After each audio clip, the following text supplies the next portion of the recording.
ഹംസധ്വനിയിൽ മധ്യമം, ദൈവതം എന്നീ സ്വരങ്ങളില്ല. ഹംസധ്വനി 29ാമത്തെ മേളകർത്താ രാഗമായ ധീരശങ്കരാഭരണത്തിലാണ് ജന്യം. ഹംസധ്വനി രാഗം എപ്പോഴും കേൾക്കുമ്പോഴും മനസ്സിലേക്ക് ഓടിയെത്തുന്നത് പഴയ ക്ഷണക്കത്ത് എന്ന മൂവിയിലെ ഒരു വളരെ മനോഹരമായിട്ടുള്ള പാട്ടാണ്.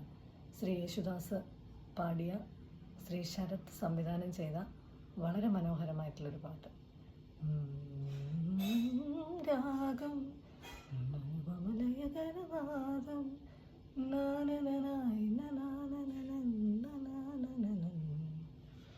അതിൻ്റെ ലിറിക്സ് ഒന്നും എനിക്കറിയില്ല. ഇന്ന് ഹംസധ്വനി വർണ്ണമാണ് ഞാനിവിടെ ശ്രമിക്കുന്നത്. ഹംസധ്വനി വർണ്ണത്തിൻ്റെ പല്ലവി നോക്കാം.